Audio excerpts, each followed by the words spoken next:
ஸ்தோத்திரமா. தோத்துறோங்க தோத்துறோம். நல்லா இருக்கீங்களா? நான் நல்லா இருக்கு கர்த்தர் கிருபையால. நீங்க நல்லா இருக்கீங்களாமா? அதே கருபையால் ம்ஹும். ஓடிக்கொண்டிருக்கிறோம். எனக்கு ஒரு செர்வெண்ட் கிடைக்கணும்னு ஜோம்னி ஓ, எடுக்கமா. சரி சரி சரி. ஃபுல் டைமா எப்படி? பெருக்கி துடைக்க மட்டும் பெருக்கி ம். துடைக்க மட்டும் தான் தேவை. அதான் அதான். அது இடையில ஒரு மாசம் ஊருக்கு போயிருந்தோம்ல. அப்போ ஆமா. எங்க வீட்டுல வேற வேற வீட்டுல பிடிச்சிட்டாவா. விட்டுட்டு போயிட்டா. சரி. அதான் ஏதாவது ஒரு கேப் கிடைச்சிச்சுன்னா அவ்வளவுதான், ஆமா. போயிடுவாங்க. ஒரு ம். பெரிய பிரச்சனை அது. இப்ப எனக்கு அதேதான், நான் போனா எனக்கு ஆளு கிடைக்கணும். ம். நான் இப்ப சென்னையில இருக்கேன். திரும்ப நான் ஊருக்கு போகும்போது பழைய ஆட்கள் வந்துட்டாங்கன்னா பிரச்சனை இல்லை, இல்லைன்னா ம். ப்ராப்ளம் தான். ம். ஜெபிப்போம், நாம ஜெபிக்கலாம், அதுக்காகவும் ஜெபிச்சுக்கலாம். ம். சரி, நம்ம இப்ப ஆரம்பிக்கலாம். ஜெபம் பண்ணலாம். எங்களை அதிகமாக நேசிக்கிறேன் நல்ல தகப்பனே, இந்த காலை வேலைக்காக நன்றியோடு உம்மை துதிக்கிறோம்.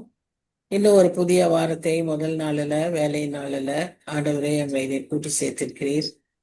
உடைய பாதத்துல பெண்களாய் வந்து உட்கார்ந்திருக்கோம் சுவாமி. நல்ல பங்கை தெரிந்து கொள்ளும்படியாக, வசனத்தின் மேல் வாஞ்சை உள்ளவர்களாக ஆண்டவரே நாங்கள் வந்து உட்கார்ந்திருக்கிறோம். நீர் எங்களை ஆசீர்வதிக்கும்படியாய் ஜெபிக்கிறோம். கற்றுக்கொள்ள வேண்டியவைகளை கற்றுக்கொள்ள எங்களுக்கு உதவி செய்யும். நிறைய ஆண்டவரே உடைய வசனங்களை ஆராய்ந்து பார்க்க எங்களுக்கு கிருபை. இந்த நாட்கள்ல அதுதான் எங்களுடைய பேலன்ஸ் சுவாமி. அதை அதை கொண்டுதான் நாங்க எல்லா காரியத்தையும் மேற்கொள்ள முடியும். எல்லா காரியத்தையும் சந்திக்க முடியும். அதற்காக ஆண்டவரே நாங்க நன்றியோடு உம்மை துதிக்கிறோம், உம்மை ஸ்தோத்தரிக்கிறோம். எங்களையும் நீர் பலப்படுத்துகிறதற்காக உம்மை துதிக்கிறோம். இன்னும் வர இருக்க மக்களை சீக்கிரம் அழைத்து வரும். தாழ்த்தி ஒப்பு கொடுக்கிறோம், பொறுப்பேற்றுக் கொள்ளும். நேசிக்கிற இயேசு கிறிஸ்து மூலமாய் வேண்டிக் கொள்கிறோம் பிதாவே. ஆமேன் ஆமேன். ஆமென். ஜெஸ்னிகா, பாட்டு பாடுறீங்களா? ஓகேங்க ஆண்டி, பாடுறேங்க. ம். உம்மை நேசித்து நான் வாழ்ந்திட உங்க கிருபை தாருமே. உம்மை வாஞ்சையா என்றும் தொடர்ந்திட உங்க கிருபை தாருமே. உம்மை நேசித்து நான் வாழ்ந்திட உங்க கிருபை தாருமே. உம்மை வாஞ்சையா என்றும் தொடர்ந்திட உங்க கிருபை தாருமே. என்னை அழைத்தவரே உம்மை என்றென்றும் ஆராதிப்பேன். உண்மை உள்ளவரே உம்மை என்றென்றும் துதித்திடுவேன். என்னை அழைத்தவரே உம்மை என்றென்றும் ஆராதிப்பேன். உண்மை உள்ளவரே உம்மை என்றென்றும் துதித்திடுவேன். உம்மை நேசித்து நான் வாழ்ந்திட உங்க கிருபை தாருமே. உம்மை வாஞ்சையா என்றும் தொடர்ந்திட உங்க கிருபை தாருமே. வேண்டான்னு கிடந்த எந்தன் வாழ்வை வேண்டும் என்றீரே. கைவிடப்பட்ட என்னையும் ஒரு பொருட்டா எண்ணினீரே. வேண்டாம்னு கிடந்த எந்தன் வாழ்வை வேண்டும் என்றீரே. கைவிடப்பட்ட என்னையும் ஒரு பொருட்டா எண்ணினீரே. இயேசுவே உந்தனின் அன்பையே பாடிடுவே. இயேசுவே உந்தனின் கிருபையை உயர்த்திடுவே. இயேசுவே உந்தனின் அன்பையே பாடிடுவே. இயேசுவே உந்தனின் வருகைக்காய் காத்திருப்பே. என்னை அழைத்தவரே உம்மை என்றென்றும் ஆராதிப்பே. உண்மை உள்ளவரே உம்மை என்றென்றும் துதித்திடுவே. என்னை அழைத்தவரே உம்மை என்றென்றும் ஆராதிப்பே. உயிர் உள்ளவரே உம்மை என்றென்றும் துதித்திடுவே. உம்மை நேசித்து நான் வாழ்ந்திட உங்க கிருபை தாருமே. உம்மை வாஞ்சையா என்று தொடர்ந்திட உங்க கிருபை தாருமே. உம்மை நேசித்து நான் வாழ்ந்திட உங்க கிருபை தாருமே. உம்மை வாஞ்சையா என்றும் தொடர்ந்திட உங்க கிருபை தாருமே. Thank you. Very good. Thank you thank you. God bless you. அருமையான பாட்டு, அர்த்தமுள்ள பாட்டு. தேங்க்யூ. லிசன் நன்றி. இப்ப நம்ம ஆரம்பிக்கலாம். நம்ம வந்து இப்போ ஏசாயா 11ஆம் அதிகாரத்துக்குள்ளாக ஒரு 10 அதிகாரத்தை முடிச்சிட்டோம். இப்ப 11 அதிகாரத்துக்குள்ளாக போகலாம்.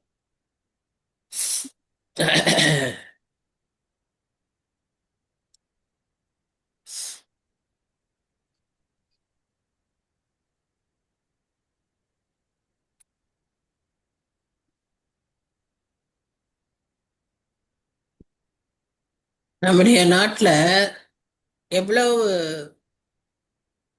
பேர் இருக்காங்க மக்கள்? 145 கோடி. அடி டான் டான் வருது பாரு. Very good, very good. கோடி. Very good. 145 கோடி ஜனங்கள் நம்ம இந்தியாவுல இருக்காங்க. இந்தியாவுல இருக்காங்க. இதுல எவ்வளவு பேருக்கு இயேசு கிறிஸ்துவை அறிந்திருப்பார்கள்னு நினைக்கிறீங்க? எத்தனை கோடி அறிஞ்சிருப்பாங்கன்னு நினைக்கிறீங்க?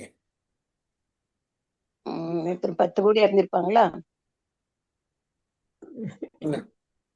வர வர உங்க கணக்கு 10 கோடி. சரி, அப்படியா உண்மையா இருந்தால் ரொம்ப சந்தோஷம். ஆனாலும் 145 கோடிக்கு 10 கோடின்னு போது ரொம்ப குறைவா இருக்கு இல்லையா? ஆமா. ஆமா.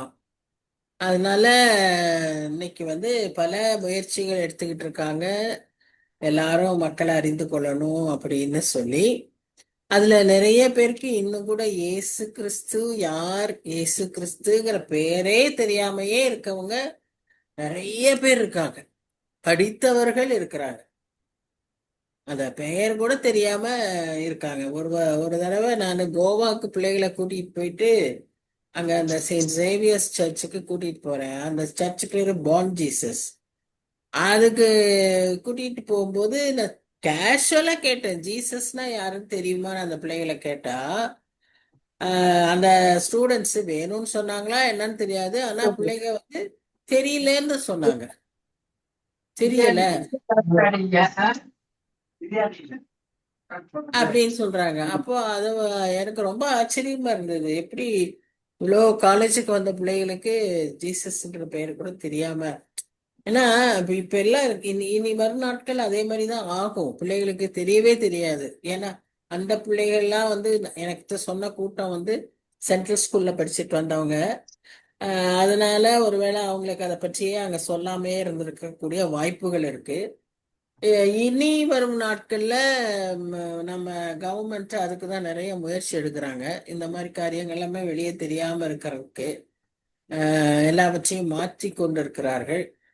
அப்படிப்பட்ட ஒரு சூழ்நிலையில தான் இன்னைக்கு நாம இருக்கிறோம். அவங்களுடைய சிலபஸ்லயே நம்ம பார்க்குறோம், இந்த விஷயங்கள்லாம் வெளியே வராது. இதெல்லாம் சாப்டர்ஸ் எல்லாம் ஸ்கிப் பண்ணிட்டு கூட போயிடுவாங்க. அப்படியா இம்பார்ட்டன்ஸ் இல்லை, கேள்விகள் இதுல இருந்து வராது, அதனால படிக்க மாட்டாங்க. இந்த மாதிரி சில வழிகள்ல அதை பிள்ளைகளுக்கு அறிய விடாமையே பண்ணிடுறாங்க. உலகத்துல இன்னைக்கு நமக்கு கோடி கோடி ஜனங்கள், நம்ம நாட்டுல குறிப்பா நிறைய பேருக்கு இன்னும் இயேசு கிறிஸ்துவே தெரியாது. கிறிஸ்தவர்களும் ஆராய்ச்சியாளர்களும் கூட இந்த நாட்கள்ல இயேசு கிறிஸ்துவை குறித்து அதிகமாய் தேடுகிற ஒரு வேலையில இருக்காங்க. அதாவது தேடுகிற பணியில இருக்கும்போது இதுல பழைய ஏற்பாட்டுல இயேசு கிறிஸ்துவை எங்கே கண்டுபிடிப்பது, இயேசு கிறிஸ்துவை பற்றி பழைய ஏற்பாட்டுல எந்த இடங்களில அதிகமாய் குறிப்பிடப்பட்டிருக்கிறது அப்படின்னு ஒரு ஆராய்ச்சிகளை செய்யும் போது இந்த ஏசாயா புத்தகத்துலதான் அவருடைய பிறப்பிலிருந்து மரிக்கிற வரைக்கும் நிறைய விஷயங்கள், நிறைய தீர்க்க தரிசனங்கள் சொல்லப்பட்டிருக்கிறது என்பதை பார்க்கலாம். ஒரு பசில் மாதிரி, இப்ப இந்த படத்துல இருக்கிற பசில் மாதிரி அந்த ஆராய்ச்சிகள் நடந்தாலும் அதுல கண்டுபிடிக்கப்பட்ட போது எல்லாம் செட் ஆகிறத பார்த்தீங்கன்னா ஏசாயா தீர்க்க தரிசன புத்தகத்துலதான் அதிகமாய் அது சொல்லப்பட்டிருக்கிறது என்பதை நாம் பார்க்கிறோம். அப்போ இதுல இந்த 11ஆம் அதிகாரத்துல இன்னைக்கு நாம சில காரியங்களை பார்த்தோம். அவரை பற்றியும் அவருடைய பிறப்பை பற்றி அவருடைய ஆட்சியை பற்றி நாம் பார்த்து கொண்டிருக்கிறோம். இப்ப 7ஆம் அதிகாரத்தை நீங்க ஏசாயா 7ஆம் அதிகாரத்தை நீங்க பாத்தீங்கன்னா அதுல நம்ம வந்து என்ன பார்க்கிறோம்னு சொல்லி பார்க்கிறோம். கண்ணிகை கற்பதியாய் ஒரு குமாரனை பெறுவாள், அவருக்கு இம்மானுவேல் என்று பெயரிடுவார். பெயரிடுவாய். அந்த ஒரு தீர்க்க தரிசனத்தை அந்த 7ஆம் அதிகாரத்திலேயே நாம பார்த்தறோம். அது வேற ஒரு கான்டெக்ட்ல சொல்லப்பட்டாலும் இந்த இம்மானுவேல் என்கிற பெயரை நாம் அவருக்கு வைக்கப்பட வேண்டும் என்று சொல்லி தூதன் சொல்லுவதையும் அது அந்த குழந்தைக்கு அதை வைத்ததையும் நாம் வேதத்துல வாசிக்கிறோம், புதிய ஏற்பாட்டுல வாசிக்கிறோம். ஆனா அந்த இம்மானுவேல் என்கிற பெயரை ஒரு கன்னிகை குழந்தையை பெறுவாள் என்கிற ஒரு தீர்க்க தரிசனத்தை பழைய ஏற்பாட்டிலேயே நமக்கு ஆதாரமாக ஏசாயா 7ஆம் அதிகாரம் 14ஆம் வசனத்துல நாம வாசிக்கிறோம். இன்னும் இது தொடர்ச்சியா நாம பார்க்கும்போது 11ஆம் அதிகாரத்தை நம்ம இப்ப எடுத்து வச்சுக்குவோம். 1ஆம் வசனத்துல நம்ம பார்த்தோம்னா என்ன வாசிக்கிறோம்? ஈசாய் என்னும் அடிமரத்திலிருந்து ஒரு துளிர் தோன்றி அவன் வேர்களிலிருந்து ஒரு கிளை எழும்பி செழிக்கும் அப்படின்றத நாம பார்க்கிறோம். சோ அதாவது என்ன சொல்லுது? there will be a from the broken tree of Jesse, அடிமரத்துல வெட்டப்பட்ட அடிமரத்திலிருந்து ஒரு கிளை தோன்றும். அந்த கிளை வந்து வேர்களிலிருந்து எழும்பி செழிக்கும் அப்படின்றத நாம பார்க்கிறோம். இந்த கிளை என்பது இயேசு கிறிஸ்துவை தான் குறிக்கப்பட்டிருக்கின்றத சகரியா 6ஆம் அதிகாரம் 12ஆம் வசனத்தை நீங்க பாருங்க. சகரியா 6ஆம் அதிகாரம் 12ஆம் வசனம் வாசிங்க.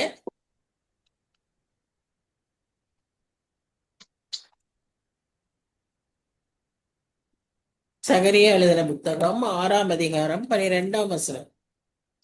அவரே அவனோட சொல்ல வேண்டியது என்னவென்றால், கர்த்தர் உரைக்கிறது என்னவென்றால், இதோ ஒரு புருஷன், அவருடைய நாமம் கிளை எனப்படும், அவர் தம்முடைய ஸ்தானத்திலிருந்து முளை எழும்பி கர்த்தருடைய ஆலயத்தை கட்டுவார்.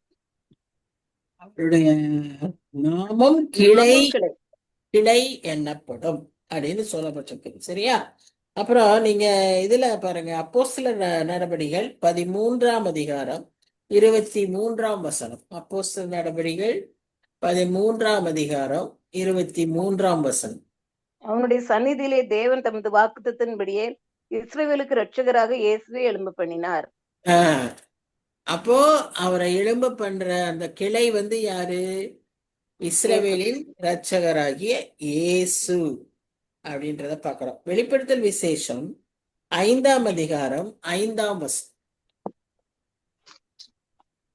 வெளிப்படுத்தல் விசேஷம் 5ஆம் அதிகாரம் 5ஆம் வசனம். அது என்ன சொல்லுது? ஒருவன் என்னை நோக்கி, நீ அழ வேண்டாம், இதோ யூதா கோத்திரத்து சிங்கமும் தாவீதின் வேறுமானவர் புஸ்தகத்தை திறக்கும், அதன் 7 முத்திரைகளை உடைக்கும் ஜெயம் கொண்டிருக்கிறார். அப்போ அந்த பாத்திரவானாகிய அடிக்கப்பட்ட ஆட்டுக்குட்டியாகிய இயேசு கிறிஸ்து என்ன கோத்திரம்? யூதா கோத்திரம். எங்கிருந்து? வேர். பாத்தீங்களா? இந்த வார்த்தைகள் அப்படியே அங்க நிறைவேறியதை கடைசி புத்தகத்திலயும் நம்ம பார்க்கிறோம். கடைசி புத்தகத்துல தீர்க்க தரிசனமா அது சொல்லப்பட்டிருக்கிறத நாம பார்க்கிறோம். இப்போ இயேசு கிறிஸ்து வந்து பிறந்த போது நீங்க பாத்தீங்கன்னா தாவீது வம்சம் வந்து ரொம்ப பரிதாபமான ஒரு நிலைமையில இருந்திருக்கு. ஏன்னா தாவீதுக்கு அப்புறம் 600 வருஷத்துக்கு அப்புறம் தான் இயேசு கிறிஸ்துவே பிறந்திருக்கிறார். அதனால அந்த தாவீதின் ராஜ்யத்துக்கு அப்புறம் 600 வருஷம் ஒரு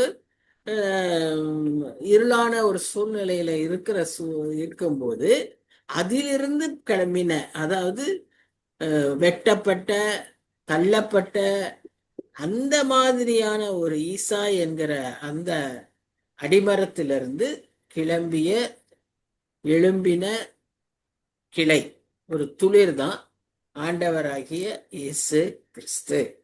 இது அவர் வரும்போது அவர் வந்து ஒரு டெட் ஸ்டம்ப், ஆல்மோஸ்ட் அது ஒண்ணுமே இல்லை அப்படின்னு சொல்லக்கூடிய ஒரு வற்றி போன காஞ்சு போன ஒரு மரத்துல இருந்து எழும்பி வருகிறார்.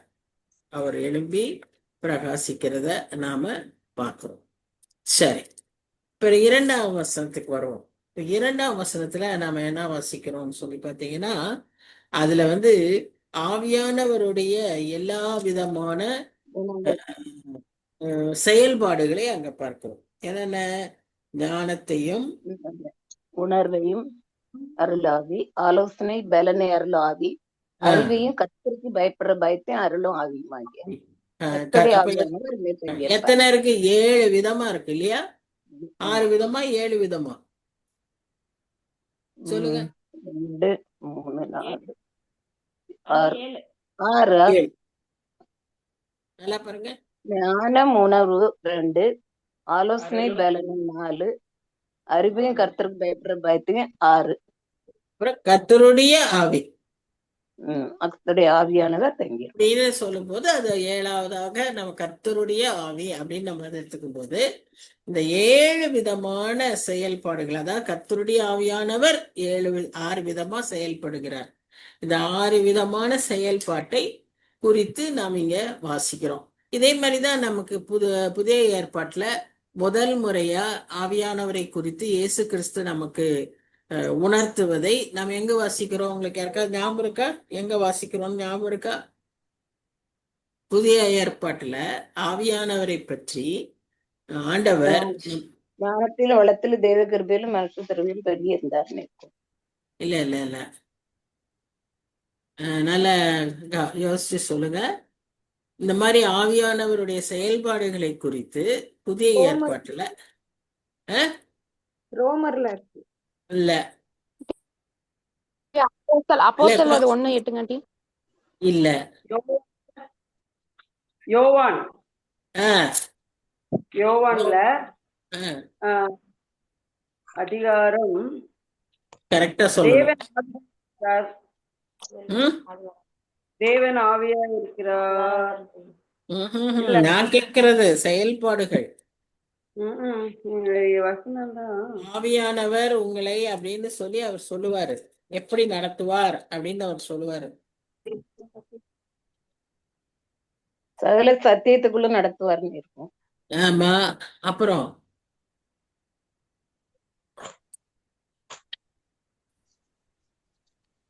சரி, நானே சொல்றேன். யோவான் 16ஆம் அதிகாரம் 7, 8 இது 2 வசனங்கள்ல நீங்க பாத்தீங்கன்னா அவருடைய செயல்பாடுகளை அவர் சொல்லுவார். நீதியை குறித்தும் நியாய தீர்ப்பை குறித்தும் உலகத்தை கண்டித்து உணர்த்துவார். அவர்கள் விசுவாசப்படியினாலே பாவத்தை குறித்தும் நான் என் பிதாவின் இடத்துக்கு போகிறபடியினாலே நீதியை குறித்தும் இந்த உலகத்தில் நியாய தீர்க்கப்பட்டதுனாலே நியாய தீர்ப்பை குறித்தும் கண்டித்து உணர்த்துவார். சோ அவருடைய செயல்பாடுகளை இங்க பாக்குறோம். இதே காரியத்தை ஒரு முன்னோட்டமாக நாம எங்க பாக்குறோம்? ஏசாயா 11ஆம் அதிகாரம் 2ஆம் வசனத்திலேயே நாம் இதை பார்க்கிறோம். சரியா? அப்போ இயேசு கிறிஸ்துவை பழைய ஏற்பாட்டுல தேடுறோம்னு சொல்லி ஆராய்ச்சி பார்க்கறவங்க இந்த வசனங்கள்லாம் அவர்களுக்கு அப்படியே எடுத்து சொல்லுகிற ஒரு ஆதாரங்களா இருக்கிறதை நாம் பார்க்கிறோம். அதை தான் நாம் இன்றும் வாசிக்கிறோம், நாம் படிக்கிறோம். அடுத்ததாக இந்த 7 ஆவியானவர் கொடுத்திருக்கிற இந்த 7 இதையும் அவர் அந்த சபைகளுக்கு யோவான் தீர்க்கதரிசி, யோவான் சுவிசேஷகன், அவர் எழுதும் போது என்ன எழுதியிருக்கிறாரு? வெளிப்படுத்தும் விசேஷத்துல 1ஆம் அதிகாரம் 4ஆம் வசனத்தை வாசிங்க. வெளிப்படுத்தல் விசேஷம் 1:4.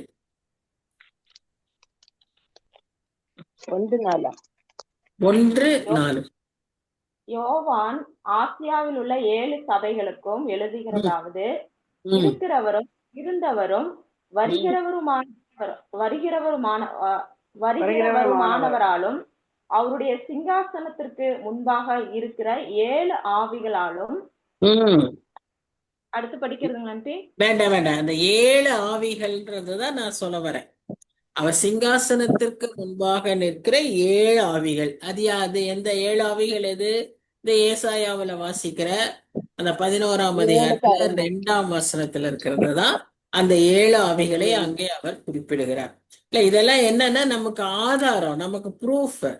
நம்ம படிக்கும்போது இதை நம்ம தெரிஞ்சு கொள்கிறோம். அதே சமயத்துல இது நமக்கு ப்ரூஃபா இருக்கும்போது யாராவது நம்ம என்ன இது எப்படி அப்படின்லாம் கேட்கும்போது நம்ம சரியா சொல்லுவதற்கு இதெல்லாம் நமக்கு மிகவும் பிரயோஜனமாய் இருக்கும்.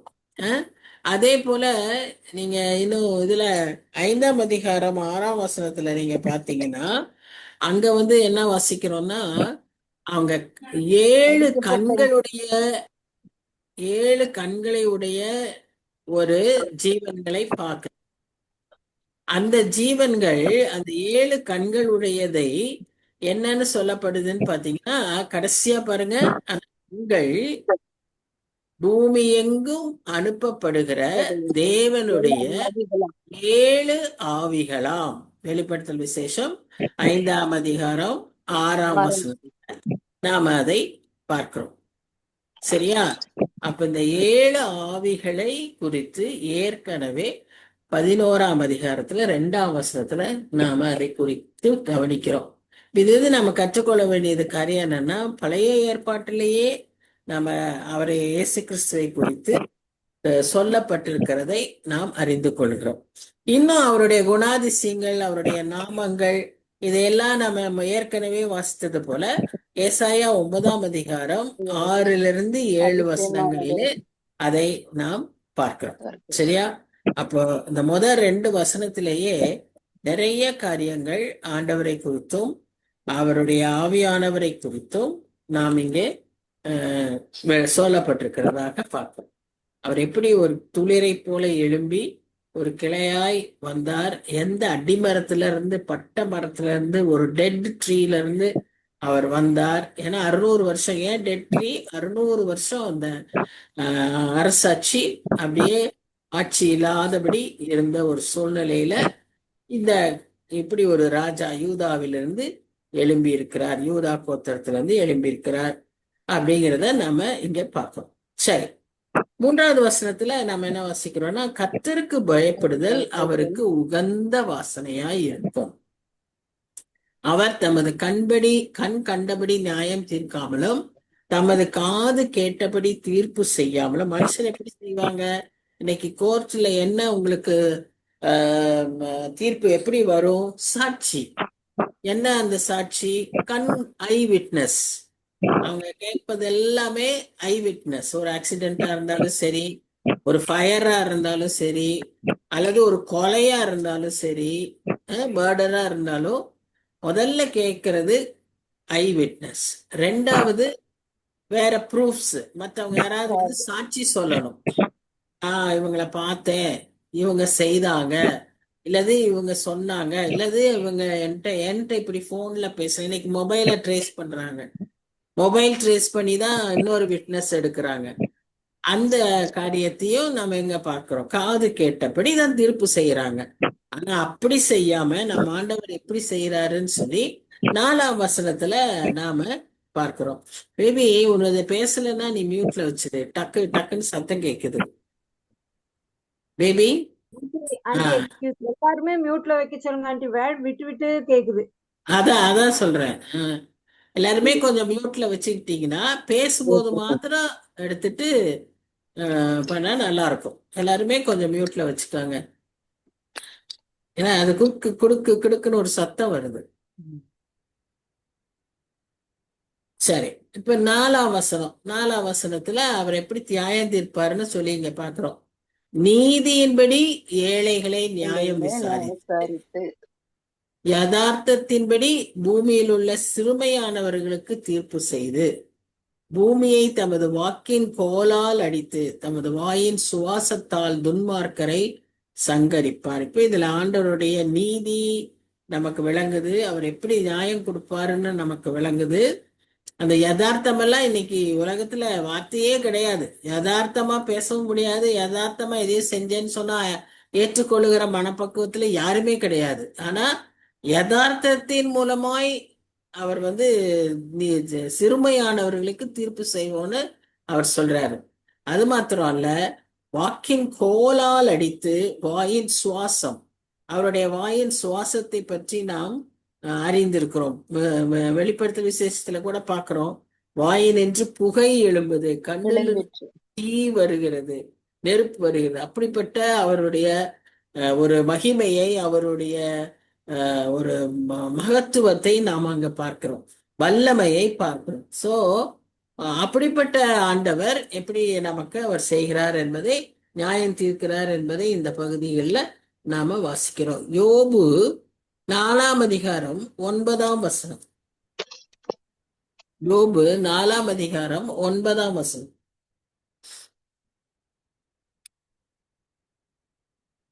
யாராவது வாசிக்கிறீங்களா? தேவனுடைய சுவாசத்தினாலே அவர்கள் அழிந்து அவருடைய நாசியின் காற்றினாலே நிர்மூலமாகிறார்கள். தேவனுடைய சுவாசத்தினாலே அழிந்து போகிறார்.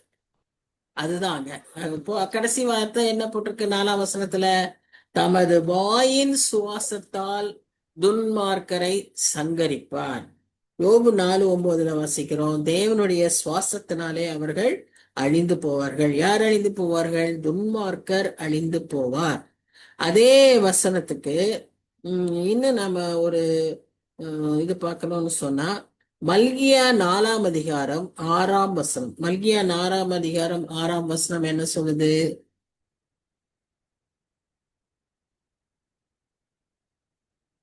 மல்கியா 4:6 கடைசி புத்தகம் மல்கியா. பூமியை சங்காரத்தால் அடிக்காதபடிக்கு அவன் பிதாக்களுடைய இருதயத்தை பிள்ளைகளிடத்துக்கும் பிள்ளைகளுடைய இருதயத்தை அவர்கள் பிதாக்களிடத்துக்கும் திருப்பினான். அதாவது சங்காரத்தினால் அழிக்காதபடிக்கு, அதுதான் அங்க இருக்கிறது. சரியா? இப்ப கர்த்தர் தன்னுடைய நியாய தீர்ப்பின் போது சுவாசத்தாலும் அவர் தம்முடைய வாக்கின் கோலால்னா என்ன அர்த்தம்? வெளிப்படுத்தல் விசேஷம் 19ஆம் அதிகாரத்துல பார்க்கிறோம்.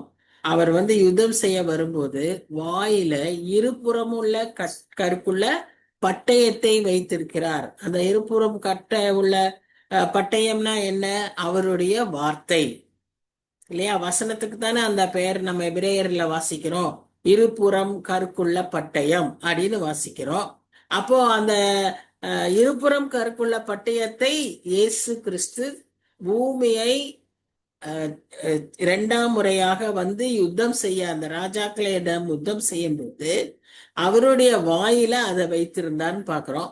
அதை இங்கே நம்ம தீர்க்க தரிசனமா பாக்குறோம். பாருங்க, 4ஆம் வசனம் 11ஆம் அதிகாரம் ஏசாயா 11:4 பூமியை தமது வாக்கின் கோலால் அடித்து. நீங்க வெளிப்படுத்தல் 19:11 எடுத்து பாருங்க, அந்த இருபுறமும் கருக்குள்ள பட்டயத்தை நீங்க பார்ப்பீங்க. வெளிப்படுத்தல் 19ஆம் அதிகாரம் 11ஆம் வசனம். பின்பு பரலோகம் திறந்திருக்க 19:11 பின்பு பரலோகம் திறந்திருக்க கண்டேன், இதோ ஒரு வெள்ளை குதிரை காணப்பட்டது, அதன் மேல் ஏறி இருந்தவர் உண்மையும் சத்தியமும் உள்ளவர் எனப்பட்டவர், அவர் நீதியாய் நியாயம் தீர்த்து யுத்தம் பண்ணுகிறார். 13ஆம் வசனத்துல ரத்தத்தில் துவைக்கப்பட்ட வஸ்திரத்தை அணிந்திருந்தார், அவருடைய நாமம் தேவனுடைய வார்த்தை என்பதே. சரி, அவர் வாயிலிருந்து இருபுறம் கருப்புள்ள பட்டயம் வந்ததுன்னு அது அங்க இல்லையோ? இருக்கும். அந்த 19ஆம் அதிகாரத்தில் நீங்க வாசிச்சீங்கன்னா அதை கொண்டுதான் அவர் யுத்தத்தை செய்வார். சரி, இப்போ அடுத்த வசனம். இப்ப நம்ம எங்க வரோம்? 5ஆம் வசனம். 5ஆம் வசனத்துல நம்ம என்ன பாக்குறோம்? அவருக்கு நீதி அவருக்கு அரைக்கட்டும், சத்தியம் அவருக்கு கச்சையுமாய் இருக்கும். இப்ப நீங்க வாசிச்சது அதுதான் இல்லையா? நீதி அவருக்கு அரைக்கட்டும், சத்தியம் அவருக்கு கச்சையுமாய் இருக்கும் அப்படின்னு நம்ம பார்த்தோமா இல்லையா? வெளிப்படுத்தல் விசேஷத்துல நம்ம சொன்னதேதான் இப்ப எங்க வாசிக்கிறோம்? 5ஆம் வசனத்துல வாசிக்கிறோம். ஏசாயா 5ஆம் வசனத்துல அப்படியாக நாம வாசிக்கிறோம். நீதி அவருக்கு அரைக்கட்டும், சத்தியம் அவருக்கு இடைக்கட்சியுமாய் இருக்கும் அப்படின்னு சொல்லப்பட்டிருக்கிறத நாம பார்க்கிறோம். இதுல இருந்து மொத்தமா என்ன பார்க்கிறோம்னா, இயேசு கிறிஸ்து நீதியை நிலைநிறுத்துறதற்கு அவர் தன்னுடைய சுவாசத்தினாலும் தன்னுடைய வாக்கினாலும் கூட அவரால் என்ன செய்ய முடியும்? சங்கரிக்க முடியும், அழிக்க முடியும், நியாயம் தீர்க்க முடியும். இதை நாம் 2 தெசலோனிக்கேயர் 2ஆம் அதிகாரம் 8ஆம் வசனத்திலும் இதை குறித்து வாசிக்கிறோம். அததான் டாக்டர் வி ஹெப்புங்கிறவரு அதைத்தான் அவர் முக்கியமா சொல்றாரு. 2 தெசலோனிக்கேயர் 2ஆம் அதிகாரம் 8ஆம் வசனம். அதுல என்ன சொல்லப்பட்டிருக்குன்னு பாருங்க. 2 தெசலோனிக்கேயர் 2ஆம் அதிகாரம் 8ஆம் வசனம். நீக்கப்படும் போது அந்த ம், அதான் 8ஆம் வசனம். நீக்கப்படும் போது அந்த அக்கிரமக்காரன் வெளிப்படுவான், அவனை ம், கர்த்தர் தம் வாயின் சுவாசத்தினாலே அழித்து ம். வாயின் சுவாசத்தினாலே அழித்து விடுவார். யோபு சொல்றாரு, ஏசாயா சொல்றாரு, பவுல் பின்னால அந்த தெசலோனிக்கேய சபைக்கு அதை குறித்து சொல்றாரு. யோவான் வெளிப்படுத்தல் விசேஷத்துல சொல்றாரு. யூதா சொல்றாரு. யூதா 14ஆம் வசனம் எடுத்து பாருங்களேன். யூதா 14 அங்கேயும் அவருடைய நியாய தீர்ப்பை நாம் பார்க்கிறோம். இப்போ ஆதாரம்னு தேடிட்டு இருக்காங்க. கிறிஸ்துவை பற்றிய ஆதாரம், இன்னைக்கு கிறிஸ்து உண்மையா இருக்கிறாரான்னு தேடிட்டு இருக்காங்க. நமக்கு இவ்வளவு ஆதாரங்கள் வசனத்துல பற்பல புத்தகங்களிலிருந்து நாம் கண்டு கொள்கிறோம் என்பதை தான் நாம இங்க பாக்குறோம். நான் அந்த வாயிலிருந்து கற்புள்ள பட்டயம் சொன்னேனே, அது வெளிப்படுத்தல் விசேஷம் 19ஆம் அதிகாரம் 15ஆம் வசனம். 11 ஒரு செய்தி சொல்லுது, 13 இன்னொரு செய்தி சொல்லுது, 15 அந்த கற்கொள்ள பட்டயம், 11 வந்து நீதியும் கச்சையை பத்தி, சத்தியத்தை பத்தி சொல்லுது. 13 என்ன சொல்லுது? வார்த்தை என்கிற பெயர் நாமம்னு சொல்லுது. 15ல பாத்தீங்கன்னா வாயில கருக்குள்ள பட்டயம்னு இருக்கும். இருக்கா? ஆமாங்க. இருக்கு. வெளிப்படுத்தல் விசேஷம் 19ஆம் அதிகாரம் 15ஆம் வசனத்துல நாம் அதை குறித்து வாசிக்கும். சரியா? யூதால ரெஃபரன்ஸ், யூதா ரெஃபரன்ஸ் 1:14. யூதா 1:14. 16 1:14.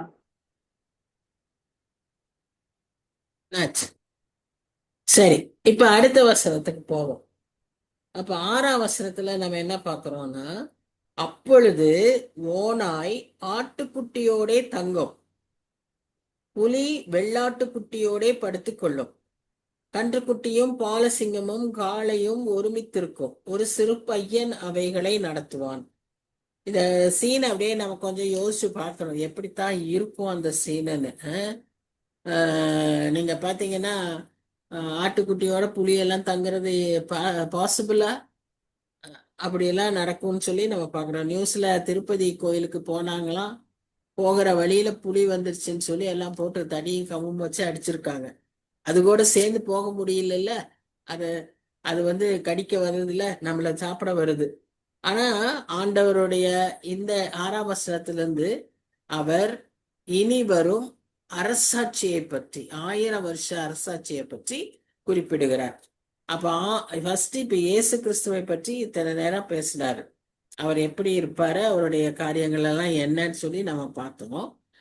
அந்த நியாய தீர்ப்பை குறித்தெல்லாம் பார்த்த பிறகு அரசாட்சி, அவருடைய அரசாட்சியில, அந்த அரசாட்சியில என்ன மாதிரி இருக்குமா?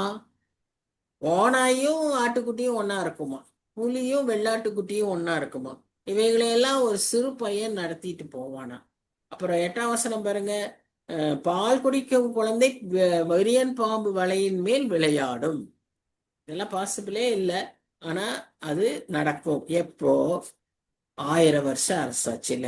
ஏன்னா 9ஆம் வசனம் என்ன சொல்லுது? என் பரிசுத்த பர்வதம் எங்கும் தீங்கு செய்வாரும் இல்லை, கேடு செய்வாரும் இல்லை. சமுத்திரம் ஜலத்தினா, அதுக்கு அந்த மாதிரி ஒரு நிலைமை நமக்கு வேணும்னு சொன்னா என்ன, பூமி எப்படி இருக்கணும்?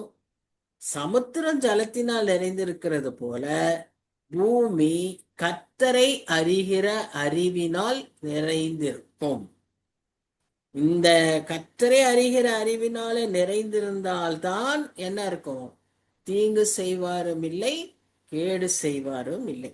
இன்னைக்கு நம்ம பார்க்கிறோம், ஒவ்வொருவரும் எல்லா எதிர்கட்சிக்காரங்களும் எழும்பி எழும்பி கேள்வி கேட்கிறாங்க. இன்னைக்கு இருக்கிற ஆட்சியாளர்கள்ட்ட, இது செய்ய மாட்டேன்னு சொன்னீங்களே, இதை மாத்திடுவேன்னு சொன்னீங்களே, போதை இல்லைன்னு சொன்னீங்களே, பால்வய பலாத்காரம் இருக்க இல்லைன்னு சொன்னீங்களே, பெண்களுக்கு பாதுகாப்பு சொன்னீங்களே, எங்க ஒண்ணும் இல்லை, ஒண்ணும் இல்லை.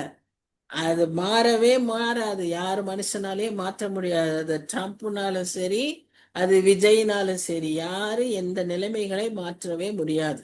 சமாதானத்தையும் கொண்டு வர முடியாது, தீங்கு செய்யறதை நிறுத்த முடியாது, கேடு செய்யறதையும் நிறுத்த முடியாது. அது என்றைக்கு நிறுத்தப்படும் என்றால் 1000 வருஷ அரசாட்சியில தான், நம் ஆண்டவர் ஆட்சி செய்யும் போதுதான்.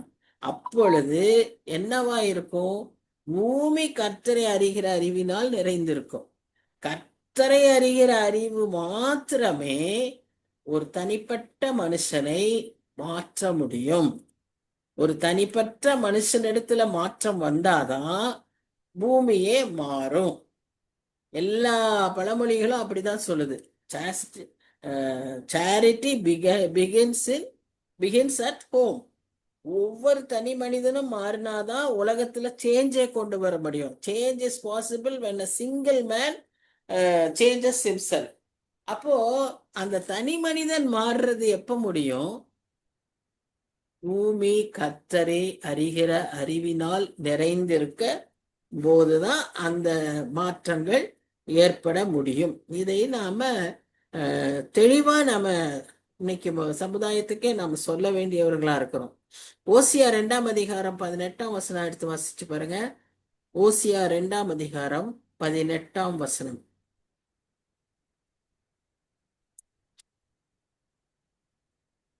அக்காலத்தில் நான் அவர்களுக்காக காட்டு மிருகங்களோடும் ஆகாயத்து பறவைகளோடும் பூமியிலே ஊரும் பிராணிகளோடும் ஒரு உடன்படிக்கை பண்ணி வில்லையும் பட்டயத்தையும் யுத்தத்தையும் தேசத்தில் இராதபடிக்கு முறித்து சுகமாய் படுத்து கொண்டிருக்க பண்ணுவேன். இங்க வாசிக்கிறோம், சுகமாய் படுத்திருக்குன்னு சொல்லி பார்த்தோம் இல்ல? ஆட்டுக்குட்டியோட படுத்துக்கொள்ளும், ஆட்டுக்குட்டியோட தங்கும் அப்படின்னு எல்லாம் பார்த்தோம். அவைகளின் குட்டிகள் பசுவும் கரடியும் ஒருமித்து படுத்துக்கொள்ளும் இப்படின்னு எல்லாம் வாசிக்கிறோம். அதே வார்த்தைய ஓசியா தீர்க்கதரிசி சொல்றாரு. அவர் சொல்றாரு எப்படி? இந்த மிருகங்களோட எல்லாம் நான் உடன்படிக்கை பண்ணுவேன். அந்த 1000 வருஷ அரசாட்சியில மாத்திரம் எப்படி இந்த மிருகங்கள்லாம் இப்படி ஆயிரும்னா, கர்த்தர் அவர்களோட உடன்படிக்கை பண்ணுகிறார். இந்த மிருகங்கள்லாம் இப்படி ஆனதற்கு காரணம் பாவம் உலகத்தில் வந்ததினாலே. முதல் பாவத்தினாலதான் இந்த மிருகங்கள்லாம் இப்படி இருந்தது. அதற்கு முன்பாக அந்த ஆதியாகமம் 3ஆம் அதிகாரத்துக்கு முன்பாக ஆதாமும் ஏவாளும் இந்த ஒரு சீனில தான் அந்த ஏதேன் தோட்டத்துல அவங்க வாழ்ந்துகிட்டு இருந்தாங்க. பசுவும் புலியும் எல்லாம் ஒன்னா. ஆதாம் தான் பேர் வச்சான் ஒவ்வொன்றுக்கும். அந்த மாதிரி தான் அது இருந்தது. புலி இப்படி சீறி பாயும்னு ஆதாமு நினைச்சே பார்க்கல. ஆதாமுக்கு தெரியாது. ஆனா பாவம் வந்துட்ட உடனே தான் செடியிலிருந்து எல்லாம் மாறுது, தன்மைகள் மாறுது. செடிகள்லாம் எப்படி இருக்கு? நல்ல காய் கொடுக்கக்கூடிய செடிகள்லாம் அதன் மத்தியில முள்ளும் குறுக்கும் வந்துச்சான் பாவம் வந்த உடனே.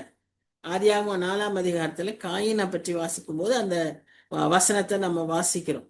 சோ அப்பதுக்கப்புறம் தான் இந்த மிருகங்களுடைய தன்மைகள் எல்லாம் மாறியது.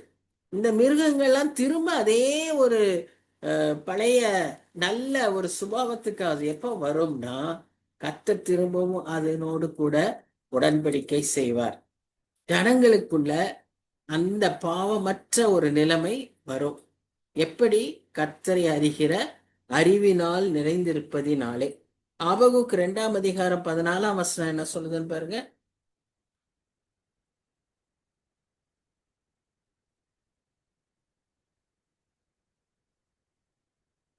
ஜலத்தினால் நிறைந்திருக்கிறது போல் பூமி கர்த்தருடைய மகிமையை அறிகிற அறிவினால் நிறைந்திருக்கும்.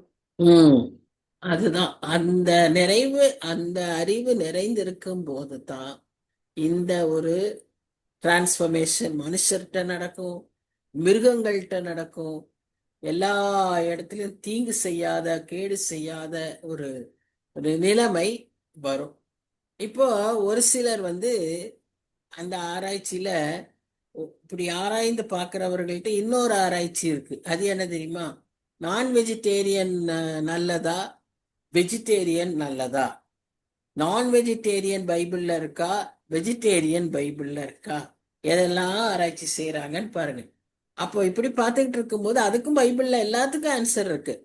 இப்போ ஆதியாகமம் 9ஆம் அதிகாரம் 2-3 வசனங்கள் வாசிங்களேன்.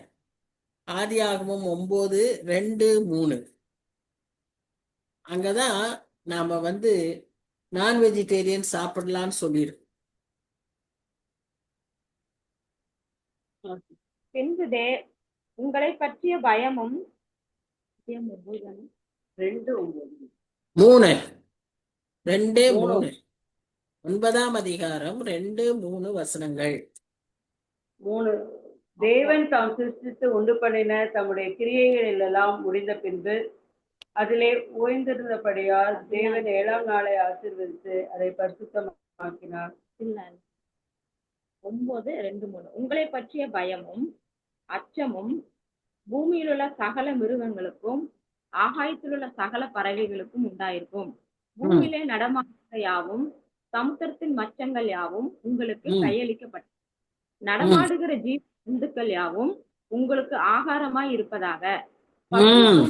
இருங்க அங்க போட்டிருக்க பாருங்க, என்ன சொல்லியிருக்கு? நடமாடுகிற ஜீவ ஜந்துக்கள் யாவும் உங்களுக்கு ஆகாரமாய் இருப்பதாக. அது வரைக்கும் அவங்க புல்லும் பூண்டும் தான் சாப்பிட்டு இருந்தாங்க. ஆனா இப்போ இந்த ஃப்ளட்டுக்கு அப்புறம் அவர் ஒரு உடன்படிக்கையை நமக்கு சொல்றாரு. மிருகங்கள்லாம் உங்களை கண்டு பயப்படும். 2ஆம் வசனத்துல அதுக்குள்ள ஒரு அச்சம் நமக்கு அதுக்குள்ள கொடுக்கப்பட்டிருக்கு. அதனாலதான் நம்ம கண்டாலே பூனை, நீங்க பாருங்க, சாதாரண பூனை, நாய், பாம்பு இதெல்லாம் நம்மளை கண்ட பயந்து ஓடும். முதல்ல அதை அட்டாக் பண்ணாதான் அது நம்மளை அட்டாக் பண்ணும். அந்த மாதிரி அந்த ஒரு பயத்தை உள்ள தந்துட்டு அடுத்து சொல்றாரு, இவைகள் எல்லாம் உங்களுக்கு ஆகாரமாய் இருப்பதாக. சரியா? இந்த மாதிரி இந்த வசனத்துல சொல்லியிருக்கிறாரு. இப்போ இவங்க ஆராய்ச்சி செய்யறவங்க என்ன சொல்றாங்க, 9ஆம் அதிகாரத்துக்கு முன்பாக எப்படி இருந்தது? ஆதாம் காலத்துல எல்லாம் நல்லா ஒருவருக்குள்ள ஒருவர், மிருகங்கள் எல்லாம் ஃப்ரெண்ட்ஸா இருந்தாங்கல்ல. அப்ப எப்படி சாப்பிட முடியும்? அதனால அப்ப எல்லாரும் வெஜிடேரியன்ஸா தான் இருந்திருப்பாங்க. ஆக நாமும் இனி வர 1000 வருஷ அரசாட்சியில நாமும் வெஜிடேரியன்ஸாவே இருப்போம் அப்படின்னு அன்னைக்கு மக்கள் டிசைட் பண்ணுவாங்களாம். இது ஒரு ஆராய்ச்சி. எதுவா இருந்தாலும் நமக்கு ஒரு ப்ரூஃப் என்னன்னா, நான் வெஜிடேரியனை சாப்பிட்றது தப்பு இல்லை. கர்த்தர் நமக்கு அந்த சுதந்திரத்தை கொடுத்திருக்காரு. உடலுக்கு ஒத்துக்கொள்ளலையா சாப்பிடாதீங்க. ஆனா அது சாப்பிட்றதே தவறு, அது ஒரு புண்ணியம். வெஜிடேரியன் சாப்பிட்டாதான் புண்ணியம், அது ஒரு ஆவிக்குரிய ஒரு உயர்வு அப்படின்னு எல்லாம் சொல்றது தப்பு. வேதத்தின்படி கர்த்தர் நம்ம எல்லாருக்கும் அந்த உரிமையை கொடுத்திருக்கிறார். அதனால நம்ம அதை குறித்த ஒரு குற்ற உணர்வே நமக்கு தேவை இல்லை. இது நமக்கு தெரிய ஒரு காரியம். சரி, இப்ப 10ஆம் வசனத்தை பாருங்க. 10ஆம் வசனத்துல என்ன சொல்றாங்கன்னா, அக்காலத்திலே ஜனங்களுக்கு கொடியாக நிற்கும் ஈசாயின் வேருக்காக ஜாதிகள் விசாரித்து கேட்பார்கள். அவருடைய தாபர ஸ்தலம் மகிமையாய் இருக்கும். அக்காலத்திலே ஆண்டவர் அசீரியாவிலும் எகிப்திலும் பத்ரோசிலும் எத்தியோப்பியாவிலும் பெர்சியாவிலும் சினேயாருன்னு சொல்றப்பட நாடு பாபிலோன். பாபிலோனுக்கு இன்னொரு பெயர் தான் சினேயார். ஆமாத்திலும் சமுத்திர தீவுகளிலும் தம்முடைய ஜனத்தில் மீதியானவர்களை மீட்டுக்கொள்ள திரும்ப 2ஆம் விசை தமது கரத்தை நீட்டி. சகரியா 5:11 வாசிங்க. சகரியா 5:11 இந்த காரியத்தை குறித்து நம்ம பார்க்கும்போது சகரியா 5:11 என்ன சொல்லுது?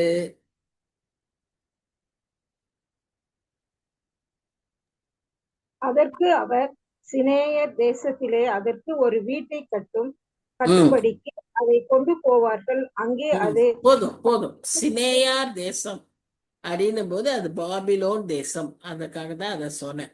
சினேயார் தேசம்னு அந்த வசனம். சரி, ஓசியா 11:11 என்ன சொல்லுது? ஓசியா 11:11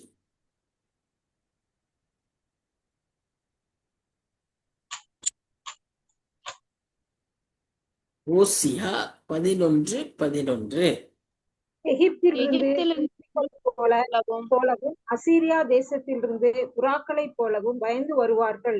அப்பொழுது அவர்கள் வீடுகளில் குடியிருக்க பண்ணுவேன் என்று கர்த்தர் சொல்லுகிறார். அவ்வளவுதான். இங்க பாருங்க, இங்க வாசிக்கிறோம். அசீரியால, எகிப்துல, பட்ரோஸ்ல, பாபிலோன்ல இருந்தெல்லாம் ஜனங்கள் மீதியானவர்களை மீட்டுக்கொள்ள திரும்ப அவங்க இடத்துக்கு வருவாங்க அப்படின்னு சொல்லுவதற்கு ஆதாரமாக நாம இங்க பாக்குறோம்.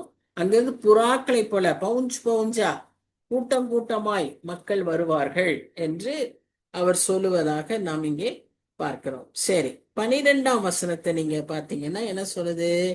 12ஆம் வசனம், ஜாதிகளுக்கு ஒரு கொடியை ஏற்றி இஸ்ரவேலில் துரத்துண்டவர்களை சேர்த்து யூதாவில் சிதறடிக்கப்பட்டவர்களை பூமியின் 4 திசைகளிலும் இருந்து கூட்டுவார். இந்த 4 திசையிலிருந்து கூட்டுறத நாம வெளிப்படுத்தல் விசேஷத்திலையும் வாசிக்கிறோம், இங்கேயும் வாசிக்கிறோம். அதாவது எங்கெல்லாம் சிதறப்பட்டிருக்கிறார்களோ அப்படி அவர்களை எல்லாம் இஸ்ரேல்ல சேர்க்கிற இந்த சம்பவம் பல முறை நடந்திருக்கிறது. இந்த தீர்க்க தரிசனம் பல முறை நிறைவேறிக்கிட்டே இருக்கு. 1948ல, 67ல, திரும்ப இப்போ, இனி கடைசி நாட்கள்லயும் இது நடக்கும். இப்போ நடந்துகிட்டே இருக்கு. யூதர்கள் பல இடங்களிலிருந்து அங்க போய்கிட்டே தான் இருக்காங்க. இந்த கடைசி நாட்கள்ல அது நிறைவாய் நிறைவேறும் என்று நாம் பார்க்கிறோம். சரியா? அதான் கடைசி நாட்கள். அந்த செகண்ட் கம்மிங் அப்போ அவர் நிச்சயமா எல்லாரையும் நம்ம சேர்த்துவார். முதல் ஆரம்பம் அந்த எக்ஸோடஸ் யாத்திரையாகும். அதிலிருந்து இவர்கள் இப்படிதான் பிரயாணப்பட்டு அங்க சேருவார்கள் என்பதை நாம் பார்க்கிறோம்.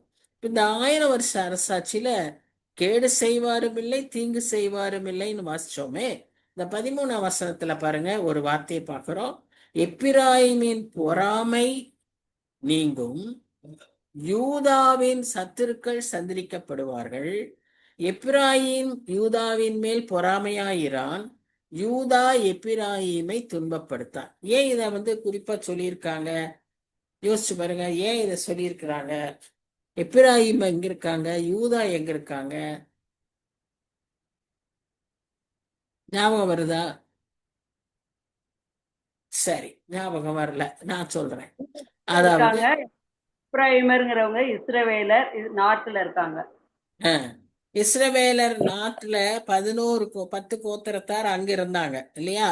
மீதி 2 கோத்திரத்தார் ஆகிய யூதா மக்களுக்கு யூதாய நாட்டுல இருந்தாங்க.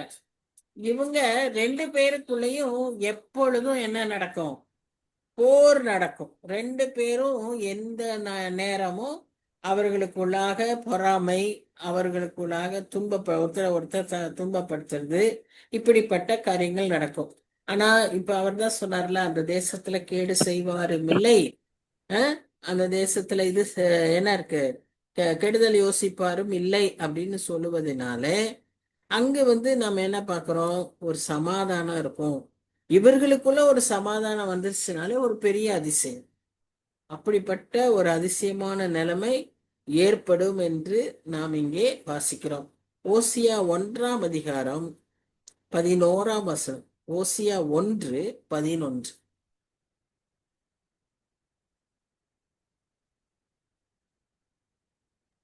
அப்பொழுது யூதா புத்திரரும் இஸ்ரவேல் புத்திரரும் ஏகமாய் கூட்டம் தங்களுக்கு ஒரே அதிபதியை ஏற்படுத்தி தேசத்தில் இருந்து புறப்பட்டு வருவார்கள். இஸ்ரேலில் நான் பெரிதாயிருக்கும் நாள் பெரிதாயிருக்கும். போதும். அதாவது ஏகமாய் புறப்பட்டு வருவார். இங்க வாசிக்கிறோமா அதே வார்த்தைய? ஏகமாய் கூடி, அவர்கள் இருவரும் ஏகமாய் கூடி, அது மாதிரி இவர்கள் ஏகமாய் புறப்பட்டு அங்க சுத்தி இருக்கிறவங்களை எல்லாம் அவங்க கொள்ளையிட்டு அவர்களை மேற்கொள்வார்கள் என்று சொல்லி நாம் இங்கே பார்க்கிறோம். இப்போ 15ஆம் வசனத்துல என்ன நம்ம பார்க்கிறோம்னா, எகிப்தின் சமுத்திர முனையை கர்த்தர் முற்றிலும் அழித்து தம்முடைய காற்றின் வலிமையினால் நதியின் மேல் தமது கையை நீட்டி 7 ஆறுகளாக பிரித்து ஜனங்கள் கால் நனையாமல் கடந்து போகும்படி பண்ணுவார். எகிப்துன்னு சொல்லும்போது உங்களுக்கு என்ன ஆறு ஞாபகம் வருது? எகிப்துல என்ன ஆறு இருக்கு தெரியுமா? நைல் நதி. எகிப்துல இருக்கக்கூடிய ஆறு நைல் நதி. மோசே காலத்துல நாம் அதை பற்றி வாசிப்போம். நைல் நதி. அந்த நைல் நதி இது வேர்ல்டுலயே பெரிய அகலமான பெரிய நதின்னு சொல்லி நம்ம பார்த்துருக்குறோம். இந்த நதியில அந்த நதி கடல்ல போய் விழுகிற அந்த அந்த இடத்துல கர்த்தர் அதை அழிச்சிருவாங்க. நைல் அவங்களுக்கு கடவுள் மாதிரி. அதுதான் அவங்களுடைய ஜீவனாம்சம். அதுதான் அவங்களுக்கு லைஃப் சோர்ஸ். எல்லாமே வியாபாரம், உணவு எல்லாமே அங்கிருந்து தான் அவங்களுக்கு கிடைக்கும். அதுலதான் கப்பல்கள் போய் வந்துகிட்டு இருக்கும். ஒரு காலத்துல கொடி கட்டி பறந்தவர் அந்த நதியின் மேல அவர் என்ன செய்வாரா? கையை நீட்டி அதை 7 ஆறுகளாக பிரித்து ஜனங்கள் கால் நனையாமல் கடந்து போகும்படி பண்ணுவார். அப்படின்னா வறண்டு போயிரும். நதி வறண்டு போயிரும். இது ஒரு அடையாளம், கடைசி நாட்களுக்கான ஒரு அடையாளம். இது இந்த நதிகள் மாத்திரம் அல்ல, அந்த யூப்ரட்டிஸ், டைகிரிஸ்ன்னு சொல்லக்கூடிய அந்த நதிகளும் வறண்டு போய் இந்த நதிகளின் வழியாக ராஜாக்கள் கடைசி காலத்துல அந்த அர்மகதான் பள்ளத்தாக்குல சண்டை போடுறதுக்கு வருவாங்கன்னு சொல்லி வெளிப்படுத்தல் விசேஷத்துல வாசிக்கிறோம்.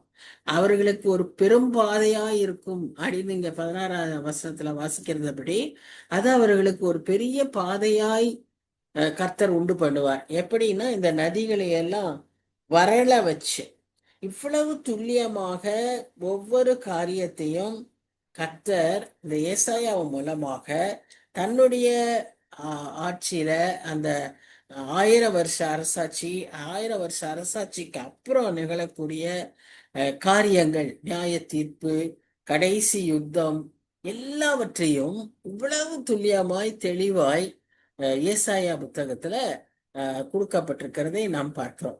அதனாலதான் ஏசாயாவை வாசித்தாலே பைபிளையே வாசிக்கிறது மாதிரின்னு சொல்லுவாங்க. பாருங்க, இப்ப நாமளே எத்தனை புத்தகத்தை நாம பார்த்தோம். ஓசியாவை பார்த்தோம், சகரியாவை பார்த்தோம், வெளிப்படுத்தல் விசேஷத்தை பார்த்தோம். ஒவ்வொரு காரியமும் இப்படி பல இடங்களிலே அது நிறைவேறுகிறதையும் இதே தீர்க்க தரிசனம் அங்கேயும் அடையாளமாய் சொல்லப்பட்டிருக்கிறதையும் நாம் பார்க்கிறோம். இந்த 2 மக்களும் ஏகமாய் கூடி அவர்கள் இந்த டிவைடட் நேஷன், ஒரு நேஷன் ஆகிறத பத்தி இன்னும் ஒரே ஒரு ரெஃபரன்ஸ் எசேக்கியேல் 37ஆம் அதிகாரம் 15 to 22 வசனங்கள். இந்த வசனங்களிலும் நாம் அதே தான் பார்க்கிறோம். இந்த 2 divided kingdom will unite under one king அப்படின்றத பார்க்கிறோம். இதை பாருங்க, அது எங்க இருக்குன்னு சொல்லி இருக்குன்னு பாருங்க. எசேக்கியேல் 37 15 to 22. இன்னும் கர்த்தருடைய வார்த்தை எனக்கு உண்டாகி அவர், மனுபுத்திரனே, நீ ஒரு கோலை எடுத்து அதிலே யூதாவுக்கும் அதை சேர்ந்த இஸ்ரவேல் புத்திரருக்கும் அடுத்தது என்று எழுதி, பின்பு வேறொரு கோலை எடுத்து அதிலே எப்ராயிமுக்கும் அதை சேர்ந்த இஸ்ரவேல் வம்சத்தார் அனைவருக்கும் அடுத்த யோசேப்பின் கோல் என்று எழுதி, அவைகளை ஒரே கோலாகும்படி ஒன்றோடு ஒன்று இசையச் செய். அவைகள் தேங்க்யூ. அதாவது என்ன சொல்லுறாங்க அந்த இடத்துல சொல்லப்பட்டிருக்குன்னா, ஒரு அடையாளமாய் அந்த இடத்துல குறிக்கப்பட்டிருக்கு. தீர்க்கதரிசி, அது எசேக்கியேல் தீர்க்கதரிசிய அவரை ஃபுல்லா டெமான்ஸ்ட்ரேட் பண்ணதான் அவரை ஒரு தீர்க்கதரிசியா வைத்திருக்காரு. இந்த ஏசாயா தீர்க்கதரிசிக்கு நிறைய பாட்டு, இன்னும் நிறைய விதங்களில தீர்க்க தரிசனத்தை சொல்ல வைத்தாரு. எசேக்கியேல் தீர்க்கதரிசிய அவர் எல்லாமே டெமான்ஸ்ட்ரேட் பண்ணி காட்டணும், அவரே செய்யணும். இன்னும் அப்புறம் பல காரியங்கள் இப்படி ஒருமிச்சு படுன்னுவாரு, என்னென்னமோ அவரை செய்ய சொல்வாரு. இங்க 2 ராஜ்யங்கள் இணையணுங்கிறதுக்கு 2 கோலை எடுத்து, ஒன்னு பெருசு ஒன்னு சின்னது. பெருசு 10 கோத்திரம், சின்னது 2 கோத்திரம். இது 2 சேரணும், இது 2ஐயும் சேர்த்து அப்படின்னு சொல்லி, அப்படி அந்த ஒரு சமாதானத்தை குறித்து, அந்த 2 ஏகமாய் கூடி அவர்கள் மத்தியில ஒரு சமாதானம் உண்டாகுங்கிறத எசேக்கியேல் தீர்க்கதரிசி மூலமாகவும் சொல்லியிருக்கிறார். இப்படி நம்ம ஆண்டவர் அவருடைய உள்ளத்துல இருக்கக்கூடிய அந்த பாரம் என்னன்னா, சமாதானத்தோடு சிதறி இருக்கிற ஜனங்கள் எல்லாம் ஒன்று சேர்ந்து அவர்கள் ஒன்றாய் கூடி கர்த்தருடைய ராஜ்யத்தை 1000 வருஷ அரசாட்சியில சந்தோஷமாக எந்த விதமான இதுவும் இல்லாம வாழ்வதற்கான ஒரு ஆயத்தத்தை தான் இந்த அதிகாரத்துல நாம வாசிக்கிறோம். இந்த அதிகாரம் நமக்கு இயேசு கிறிஸ்து யாருன்னு முதல்ல ஒரு 6-7 வசனங்களை வாசிக்கிறோம். அதற்கு பின்பாக அவருடைய ஆட்சி எப்படி இருக்கும் என்பதை நாம் பார்த்தோம். அந்த ஆட்சி எப்ப நடக்கும்னு சொன்னா 1000 வருஷ அரசாட்சி அப்போதான் நடக்கும். அதுக்கு முன்பாக அவர் நியாயம் எல்லாம் தீர்த்து எல்லாவற்றையும் சரி செய்து அந்த 1000 வருஷ அரசாட்சி நடக்கும் உபத்திரவ காலத்துக்கு பின்பாக அப்படின்னு சொல்லி வெளிப்படுத்தல் விசேஷத்துல வாசிக்கிறோம். சோ பாருங்க, அங்க இங்கன்னு இருந்தாலும் எல்லாம் ஒரு செய்தியை தான் சொல்லுது. இப்ப நம்முடைய காலகட்டம் எங்க இருக்கு? அந்த சபை காலம் முடியிற ஸ்டேஜ்ல இருக்கிறோம் நாம. இனி இதுக்கு அடுத்தது இயேசு கிறிஸ்துவின் 2ஆம் வருகை தான். இந்த 2ஆம் வருகையின் அப்போ என்னெல்லாம் நடக்கும்னு நம்ம நிறைய செய்திகளை கேட்டிருக்கோம். அதனுடைய முடிவு தான் 1000 வருஷ அரசாட்சி. அதற்கப்புறம் நம்ம நித்தியமாய் ஆண்டவரோடு கூட இருக்க போகிறோம். சோ இந்த நெருக்கமான காலகட்டத்துல இந்த காரியங்கள் எல்லாம் பழைய ஏற்பாட்டிலேயே குறிக்கப்பட்டிருக்கிற ஆதாரத்தோடு வார்த்தையின்படி வார்த்தைக்கு வார்த்தை யோபு சொல்றதும் நிறைவேறுது, நோவாவுக்கு சொன்னதும் நிறைவேறுது, ஆபிரகாமுக்கு சொன்னதும் நிறைவேறுது. எல்லாமே அப்படியே நிறைவேறிக்கிட்டு இருக்கிற ஒரு காலகட்டத்துல இன்றைக்கு நாம் இருக்கிறோம் என்பதை உணர்ந்து அதிக ஜாக்கிரதையோடு பயபக்தியோடு நம்முடைய காரியங்களை நாம் சரி செய்து கொள்ளணும். மற்றவர்களுக்கும் இதை நாம் தெளிவுபடுத்த வேண்டும். நம்முடைய சபையில இருக்கிறவங்களுக்கே நிறைய பேருக்கு இதெல்லாம் ஒரு பெரிய சந்தேகங்கள், அடுத்த தலைமுறையினருக்கு பெரிய கேள்விகள், பசில் மாதிரி இருக்கு அவங்களுக்கு. அதையெல்லாம் நம்ம சரியா செய்து சொல்லி கொடுத்து அதை சீர்படுத்த வேண்டிய பொறுப்பில் நாம் இருக்கிறோம் என்பதை உணரச் செய்யவே இந்த அதிகாரத்தின் மூலமாக கர்த்தர் நம்மோடு இடைப்பட்டுகிறார். செபிக்கலாமா? புரிந்து கொண்டோம் அல்லவா? நாம் அதை செயல்படுத்த ஆண்டவரிடத்துல கேட்போம். நல்ல ஆண்டவரே, இந்த அதிகாரத்துல நீர் எங்களுக்கு ஞானத்தை அருளுகிறவர், ஆலோசனையை அருளுகிறவர், அறிவை தருகிறவர், உணர்வை தருகிறவர். ஆண்டவரே, உமக்கு பயப்படுகிற பயத்தையும் நீர் தருகிற ஆவியானவராய் தேவனாய் இருக்கிறீர் என்று நாங்க அறிந்து கொண்டோம் சுவாமி. தாப்பனே, எங்களுக்கு கிருபை தாங்க. நாங்க வாழ்கிற இந்த வாழ்க்கை இந்த உலகத்துல எவ்வளவு முக்கியமானது என்பதை புரிந்து கொள்கிறோம். ஏதோ வருஷங்கள் ஓடுது, வயது ஏறுது, இப்படி சலிப்புகள் வருது, முடியாமை, இயலாமை, பலவீனம், இதுதான் எங்களுடைய வாழ்க்கையாவே இருக்கு சுவாமி. ஆனா எவ்வளவு பெரிய நோக்கத்தை எங்களுக்கு வைத்திருக்கிறீர் ஆண்டவரே. எங்களுடைய வாழ்க்கையில நாங்க அறிந்து கொள்ள வேண்டியதும் மற்றவர்களுக்கு அறிவிக்க வேண்டியதுமா இருக்கக்கூடிய இந்த சூழ்நிலையில ஆம் சுவாமி, உம்முடைய அரசாட்சி வரும்போது மாத்திரம்தான் உம்மை பற்றி அறிந்து கொள்கிற அறிவில ஜனங்கள் ஆண்டவரே நிரப்பப்படும் போதுதான் ஒரு மாற்றம் ஏற்பட முடியும். ஒரு உள்ளான மனமாற்றம் ஏற்படும். உள்ளான மனமாற்றம் ஏற்பட்டாதான்.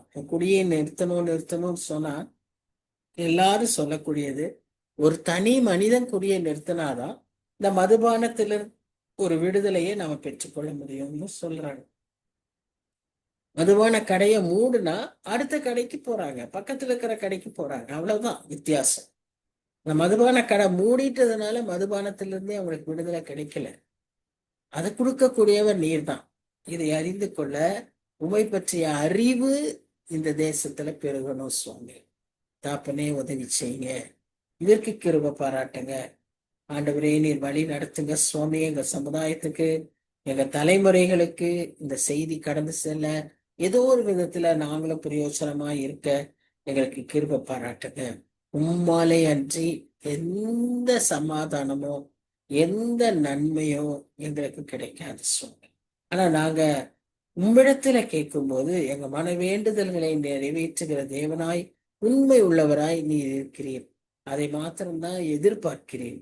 அப்படிப்பட்டவர்களாய் நாங்கள் ஒவ்வொருவரும் காணப்பட, எங்க குடும்பத்துக்காக, எங்க சபைக்காக, எங்களுடைய தனிப்பட்ட மாற்றங்களுக்காக ஆண்டவரே நாங்கள் செபிக்கிறவர்களாய், எங்க தேசத்துக்காய் செபிக்கிறவர்களாய் காணப்பட எங்களுக்கு நீர் உதவி செய்ய வேண்டுமாய் கெஞ்சி கேட்கிறோம். சுவாமி, தாழ்த்தி ஒப்பு கொடுக்கிறோம். எங்களுடைய குடும்ப தேவைகள், தனிப்பட்ட ஆசீர்வாதங்கள், சுகம், மற்ற காரியங்கள் எல்லாவற்றுக்கும் ஆண்டவரே நாங்கள் உண்மை நோக்கி பார்க்கிறோம். நீரே எங்களை வழி நடத்தி ஆசீர்வதிக்க வேண்டுமாய் ஆண்டவரும் இரட்சகருமாகிய இயேசு கிறிஸ்துவின் மூலம் வேண்டிக் கொள்கிறோம் பிதாவே. ஆமென், ஆமென். So, thank you everyone. God bless you. God bless you all. Thank you. Thank you. Thank you. Thank you. Thank you, Ma. God bless you, Ma. Thank you. Thank you. Thank you.